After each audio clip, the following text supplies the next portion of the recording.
Trump union കോൺഗ്രസിനെ update ചെയ്തുകൊണ്ടിരിക്കുകയാണ്, അല്ലെങ്കിൽ അവിടെ ന്യൂസ് അവർ പ്രസംഗിച്ചുകൊണ്ടിരിക്കുകയാണ്. അപ്പോൾ അത് ലൈവ് ഇപ്പോൾ നടന്നുകൊണ്ടിരിക്കുകയാണ്. ലൈവ് അതാണെങ്കിൽ എന്തെങ്കിലും ഗുഡ് ന്യൂസ് പറയുക എന്നുള്ളതാണ്. എന്തായാലും ഞാൻ കുറച്ച് നേരം നോക്കിയപ്പോൾ കാണുന്നത്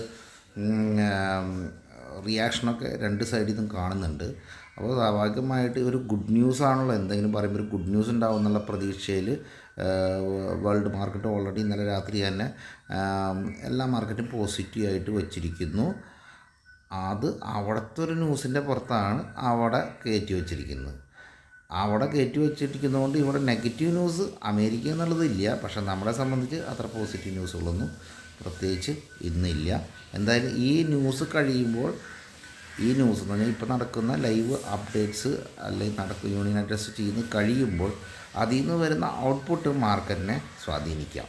ഓക്കെ, അപ്പോൾ അങ്ങനെ വരുമ്പോൾ മാർക്കറ്റ് റിക്കവറി ഉണ്ടോ എന്നുള്ള കാര്യങ്ങൾ പിന്നീട് നോക്കാം. എന്തായാലും മാക്സിമം ഇപ്പോൾ 8:15 നമുക്ക് അത്ര സമയം ലേറ്റാക്കാൻ പറ്റില്ല എന്നുള്ളതാണ്. എന്നാലും നിങ്ങൾക്ക് വേണമെന്നുള്ളവർക്ക് നോക്കാവുന്നതാണ്. എപ്പോഴും ശ്രദ്ധിക്കുക, അമേരിക്കൻ മാർക്കറ്റിൻ്റെ ഫ്യൂച്ചേഴ്സ് ശ്രദ്ധിക്കാം. ഗിഫ്റ്റ് നിഫ്റ്റി ഏകദേശം ഒരു 25,650 16 പോയിൻ്റ് പ്ലസ് ആണ് ഓൾറെഡി പറഞ്ഞ പോലെ. നിങ്ങളതുപോലെ ശ്രദ്ധിച്ചിരുന്നോന്ന് അറിയില്ല, 2 പ്രോഗ്രാം വന്നിരുന്നു. ഒന്ന് മുകളിലേക്ക് കയറി സ്റ്റെപ്പ് എടുത്ത് മുകളിലേക്ക് കയറും, അത് കഴിഞ്ഞ് താഴത്തേക്ക് പോരണം. അതല്ലെങ്കിൽ ഫസ്റ്റ് സ്റ്റെപ്പ് വീണ്ടും സ്റ്റെപ്പ് ഇതല്ല ഇപ്പോൾ സംഭവിച്ചത്. ഏതെങ്കിലും ഒന്ന് സംഭവിക്കുന്നത്. ഇതാണ് ഒരു ഐഡിയ ക്രിയേറ്റ് ചെയ്യാണ് നമ്മൾ ട്രേഡ് ചെയ്യുമ്പോഴുള്ള. ഏതെങ്കിലും ഒരു ഐഡിയ ക്രിയേറ്റ് ചെയ്ത ഐഡിയയിൽ വരുന്നില്ലെങ്കിൽ അവിടെ നിന്ന് മാറിപ്പോകുക എന്നുള്ളതാണ് പ്രധാനപ്പെട്ട ഒരു ട്രേഡിങ് തന്ത്രങ്ങളായിട്ട് തോന്നുന്നത്.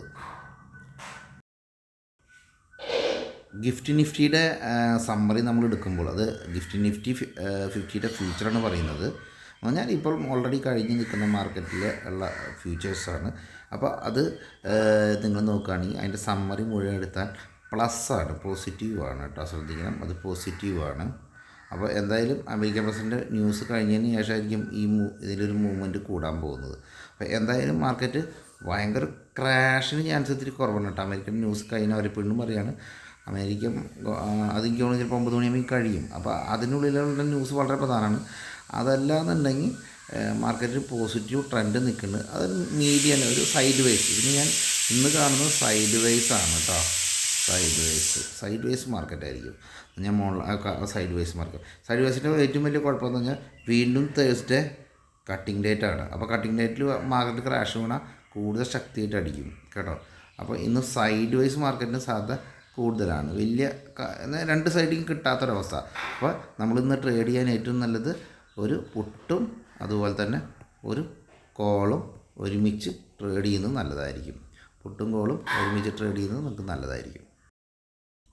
അപ്പം ന്യൂസായിട്ട് പറയാവുന്നത് RVNL ഒരു 270 കോടിയുടെ ഓർഡർ കിട്ടി എന്നുള്ള ഒരു ഗുഡ് ന്യൂസ് ഉണ്ട്. അപ്പോൾ അത് ഈ കൗണ്ടറിനെ ഒരു അപ് ട്രെൻഡിലേക്ക് കൊണ്ടുവരാം.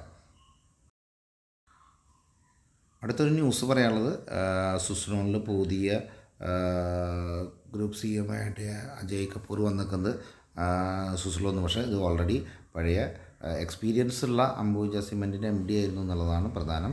അപ്പോൾ എനിക്ക് തോന്നുന്നു സുസ്ലോണിനെ സംബന്ധിച്ചൊരു പോസിറ്റീവ് ന്യൂസാണ്. ഓക്കെ, ADR ഇപ്പോൾ ഒരു മിക്സഡ് ട്രീറ്റ്മെൻറ്റാണ് കാണിക്കുന്നത്. കാരണം എന്നുണ്ടെങ്കിൽ ഒരു 3 HDFC വരെയുള്ള ADR ഡൗൺ ആണെങ്കിൽ ICICI ഡോക്ടർ റെഡ്ഡി വരെ ഒരു മിക്സറാണ്. അവിടെ ഒരു പോസിറ്റീവ് ട്രെൻഡ് കീപ്പ് ചെയ്യുന്നതുകൊണ്ട് എനിക്ക് തോന്നുന്നു ഇവിടുന്ന് ഒരു നെഗറ്റീവ് ട്രെൻഡ് എടുക്കേണ്ട കാര്യങ്ങളില്ല. അത് സൈഡ് വൈസ് എങ്കിലും, കാരണം ഇനിയിപ്പോൾ മാർക്കറ്റ് പുറത്തില്ലാത്തതുകൊണ്ട് ഈ ന്യൂസ് അത് പ്രധാനമാവില്ല. സെയിൽമൊക്കെ ന്യൂസുകളുണ്ട്, വാച്ച് ചെയ്യാവുന്നതാണ്. വിജയിലായാലും ന്യൂസുണ്ട്. നമ്മൾ മെയിനായിട്ട് സാധാരണ ഷെയർസിനെ കുറിച്ചും കുറച്ച് കൂടുതലായിട്ട് ഡീപ്പായിട്ട് പറഞ്ഞ് ക്ലയൻസിനെ കൊണ്ട് അത് ബൈ ചെയ്യാനുള്ള ശ്രമങ്ങളൊക്കെ പറയാറുണ്ട്. പക്ഷേ എന്താ വിഷയം എന്ന് പറഞ്ഞിട്ടുണ്ടെങ്കിൽ ഇപ്പോൾ ഈ അടുത്ത് നിങ്ങൾക്ക് അറിയണം, നാളത്തെ മാർക്കറ്റ് നാളെ വളരെ ഡേഞ്ചറസ് ആയിട്ടുള്ള മൂവ്സുകൾ അങ്ങോട്ടും അപ്പ് ആൻഡ് ഡൗൺസ് ഉണ്ടാകുന്നതുകൊണ്ടാണ് നമ്മൾ കൂടുതലും ഷെയർസിനെ കുറിച്ച്. നെറ്റ് മാർക്കറ്റ് പൊട്ടുമ്പോൾ ഒരു കൗണ്ടറും നിലനിൽക്കാൻ പറ്റില്ല, ചിലപ്പോൾ താഴത്തേക്ക് പോരും. അതുകൊണ്ടാണ് അധികം നമ്മൾ നമ്മുടെ ഡെലിവറി ഷെയർസ് ഈ ക്രിട്ടിക്കൽ ഏരിയ സമയങ്ങളിൽ പറയാത്തത്. വീണ്ടും ട്രെൻഡ് പറയാനാണ്, ക്ലോസിങ് ട്രെൻഡാണ് പറയാൻ പോകുന്നത്. ഞാൻ പറയുന്നത് മാർക്കറ്റിൽ എങ്ങനെ സംഭവിക്കുന്നത് ഒരു ചാൻസ് എന്ന് പറയുന്നത് ഇപ്പോൾ അമേരിക്കയിൽ നിന്ന് വരുന്ന ഗുഡ് ന്യൂസിൻ്റെ പുറത്ത് ഗുഡ് ന്യൂസ് ഇപ്പോൾ ഒരു അരമണിക്കൂറിന് വരുന്ന ഗുഡ് ന്യൂസിൻ്റെ പുറത്ത് അമേരിക്കൻ ഫ്യൂച്ചേഴ്സ് അപ്പാവുകയാണെങ്കിൽ നമ്മളെ മാർക്കറ്റിൽ ഒരു റിക്കവറി ഉണ്ടാവാൻ സാധ്യതയുണ്ട്. ഓക്കെ, രണ്ടാമതൊരു കേസ് അതങ്ങോട്ട് കളയുക, അമേരിക്കൻ മാർക്കറ്റല്ല ഇവിടുത്തെ കണ്ടത് കളയുകയാണെങ്കിൽ അതല്ലായിരിക്കും നല്ലത്. ഇങ്ങനെ ചിന്തിച്ച് വെക്കാമെന്നായിരിക്കും കുറച്ച് മാർക്കറ്റ് ഓപ്പൺ ആയി കഴിഞ്ഞ് കഴിഞ്ഞാൽ ഒരുപാട് മാർക്കറ്റിൽ ക്രാഷ് വന്നാണ്. റുപ്പിക്കൊന്നും അതിൻ്റെ പേരിൽ വലിയ ക്ഷീണം, റുപ്പിയൊന്നും അത്ര വലിയ ഇന്നലെ ഇറങ്ങിയിട്ടൊന്നും കാണുന്നില്ല, മാർക്കറ്റ് ഇത്രയും പൊട്ടിയിട്ട് വരെ. അപ്പോൾ അങ്ങനെ നോക്കുമ്പോൾ അവിടെ നല്ല പ്രഷർ വരുന്നു, റുപ്പിയുടെ സൈഡിൽ നിന്ന് ഒരു നിലയ്ക്ക് താഴത്തേക്ക് പോകുന്നില്ല. അപ്പോൾ നിലയ്ക്ക് മാർക്കറ്റ് ഇത് ഇവിടെ പൊട്ടുകയാണെങ്കിൽ എന്താ വിഷയം വെച്ചിട്ടുണ്ടെങ്കിൽ നാളെ തേഴ്സ്ഡേ കട്ടിങ് ഡേറ്റ് അല്ല നിഫ്റ്റിയുടെ, അല്ല സെൻസെക്സിൻ്റെ സെൻസെക്സിൻ്റെ കട്ടിങ്.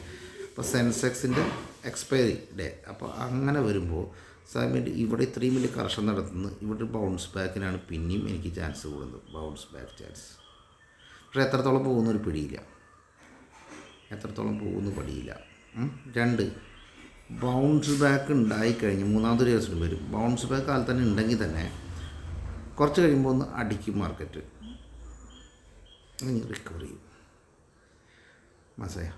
ആദ്യം ഒന്ന് കയറുക, കുറച്ച് നേരം അടിക്കുക, അത് തിരിച്ച് മുകളിലേക്ക് തന്നെ പോവുക. പിന്നെ ചിലപ്പോൾ താഴത്തേക്ക് പോകേണ്ട കാര്യമില്ല, ഇങ്ങനെ ചിലപ്പോൾ റേഞ്ച് ഇങ്ങനെ കളിച്ചുകൊണ്ടിരിക്കാനും സാധ്യത. പക്ഷേ ഇങ്ങനെ പോകാനുള്ള സാധ്യത വളരെ കൂടുതലാണ്. പോയി താഴത്തേക്ക് വരേണ്ട ഒരു ആവശ്യം തന്നെ കുറച്ച് ഷോർട്ട് അടിച്ച് വരെ കവറിങ് കഴിഞ്ഞ് കഴിഞ്ഞാൽ ചിലപ്പോൾ ഒന്ന് പോരി. അപ്പോൾ ഓൾമോസ്റ്റ് നിങ്ങൾ എന്ത് ചെയ്യും, ഷോർട്ട് അടിച്ച് നിൽക്കണവരുടെ പൊസിഷൻ മുകളിലേക്ക് കയറി കഴിഞ്ഞാൽ എല്ലാവരും അത് കവർ ചെയ്യുമ്പോൾ നോർമൽ ക്ലയൻസിൽ കവർ ചെയ്യും, അതവിടെ കഴിയും. നോർമൽ ക്ലയൻസ് അവിടെ കവർ ചെയ്ത് കഴിഞ്ഞിട്ടുണ്ടെങ്കിൽ വീണ്ടും പഴയ ഷോർട്ട് ഒന്നും കൂടി റിയാക്ട് ചെയ്തിട്ട് താഴ്ത്തിക്ക് കൊണ്ടുവരും. അപ്പോൾ അവരുടെ ലോസൊക്കെ അവർ സെറ്റിലായിട്ടുണ്ടാവും. അത് കഴിഞ്ഞ് മുകളിലേക്ക് പോയി, പിന്നെ ഇത് പിന്നെ മാർക്കറ്റായി, പിന്നെ എല്ലാവരും കൂടി അത് നമ്മൾ കളിച്ചോളും. അപ്പോൾ സ്വാഭാവികമായിട്ട് എനിക്ക് തോന്നുന്നു കാലത്തെ ഒരപ്പ്, ഒരു ഡൗൺ, പിന്നെ സൈഡ് വേസ്. അപ്പോൾ ഇങ്ങനെയാണ് ഉദ്ദേശിക്കുന്നത്. ഇതൊക്കെ ഒരു പ്രോഗ്രാമിലാണ്, നമ്മളേതായ ഐഡിയ ഷെയർ ചെയ്യുന്നു മാത്രം.